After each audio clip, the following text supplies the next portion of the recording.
Otep à tous, bienvenue sur la chaîne des panafricanistes par essence, par conviction et par excellence. Celle des citoyens kémites par nécessité et obligation de combat. Nous sommes une chaîne qui n'est guidée que par nos ancêtres et rien que par les ancêtres qui appartiennent à l'égrégore du monde noir. Par conséquent, nous ne croyons en aucun dieu venu de l'étranger.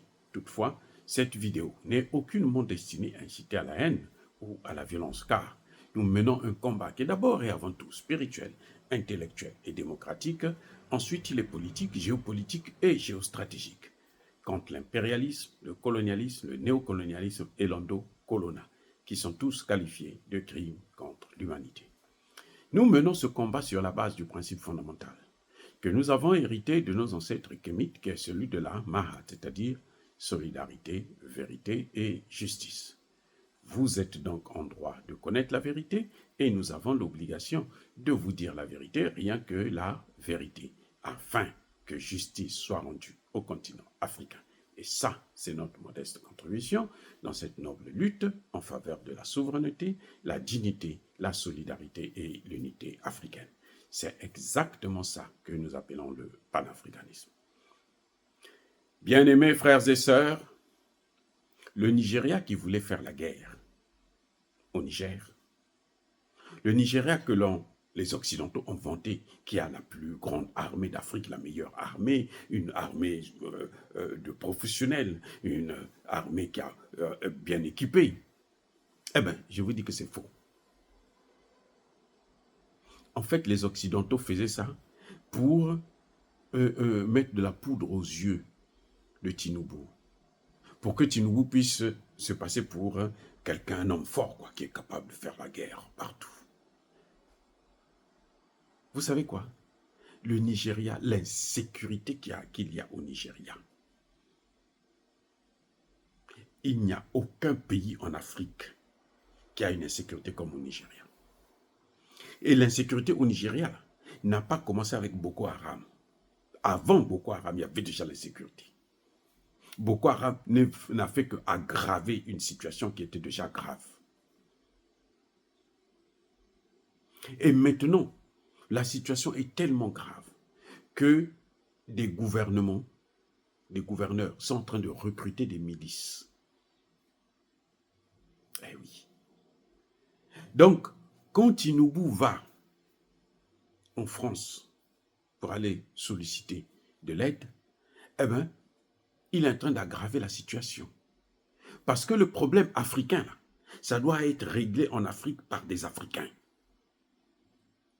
La seule chose qu'un Africain peut faire, c'est aller solliciter des armes là où on peut vous vendre les armes parce que nous, on n'en fabrique pas. Mais sinon, on n'a pas besoin des étrangers pour venir assurer notre sécurité. On a des hommes, mais ils ne sont pas équipés.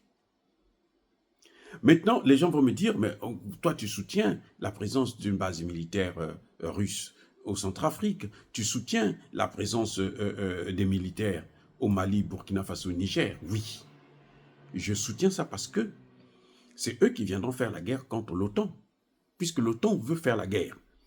L'OTAN veut les chasser.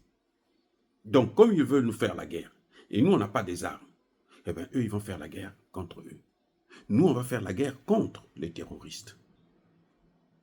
C'est ce que je demande à Tshisekedi, d'acheter des armes en Russie, de faire venir des experts russes pour entraîner l'armée de Tshisekedi et puis régler le problème.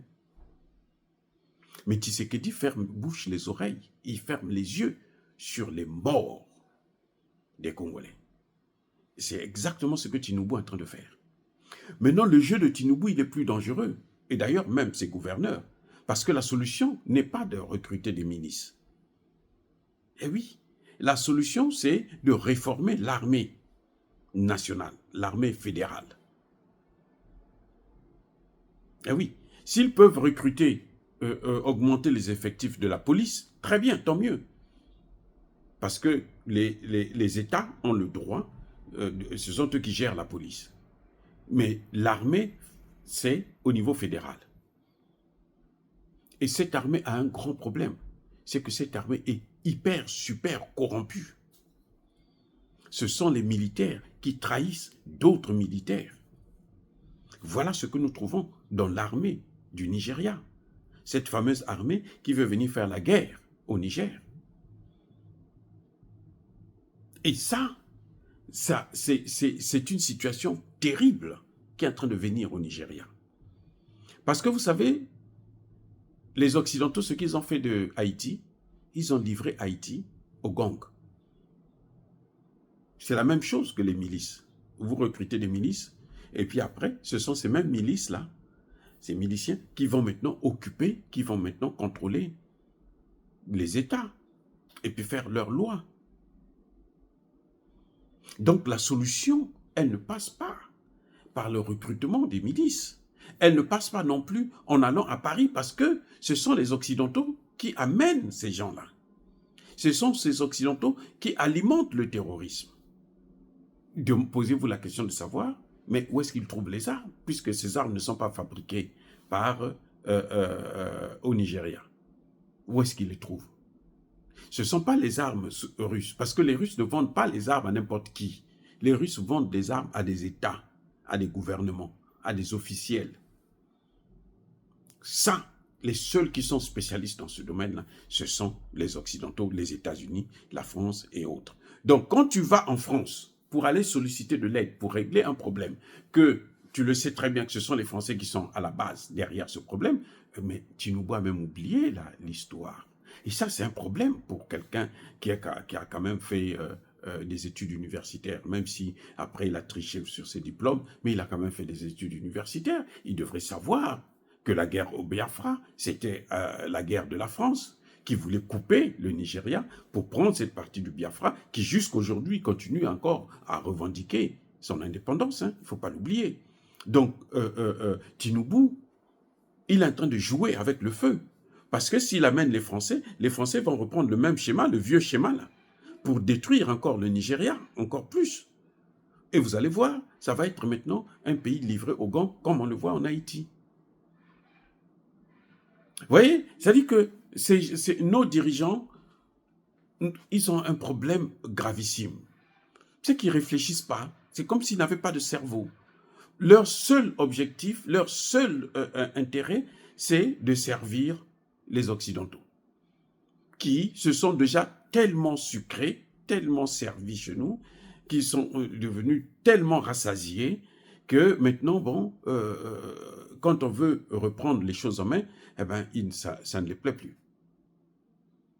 En tout cas, je tenais quand même à discuter de cette histoire avec vous, c'est que le Nigeria, qui voulait intervenir, ou qui veut intervenir au Niger, à la demande de la France et des États-Unis, n'a pas une armée qui peut mener une guerre conventionnelle.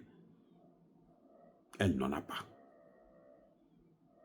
Et s'il ose, vous allez voir, le Nigeria va s'éclater. Et c'est ce que les Américains attendent, parce qu'ils veulent maintenant balkaniser aussi le Nigeria. Donc si Tinubu continue à s'aventurer dans ce domaine-là, vous allez voir que les choses vont s'aggraver au Nigeria. Et j'ai peur que ce pays puisse être aussi balkanisé comme ils sont en train de le faire en ce moment avec le Congo démocratique, en jouant sur la naïveté, sinon l'idiotie la plus criarde de Félix plutôt Tshisekedi. Alors dire cela, c'est citer à la haine ou à la violence. Non. Yaba, colère, Veyamalem. Encore une fois de plus, bien-aimés frères et sœurs, je persiste et je signe. Soyez bénis, soyez abondamment bénis par le Dieu des Kémites et par nos ancêtres angélisés.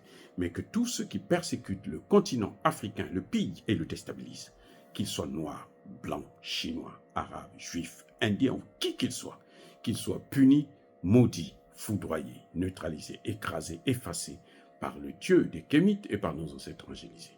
Vive l'Afrique éternelle, j'ai dit et j'assume.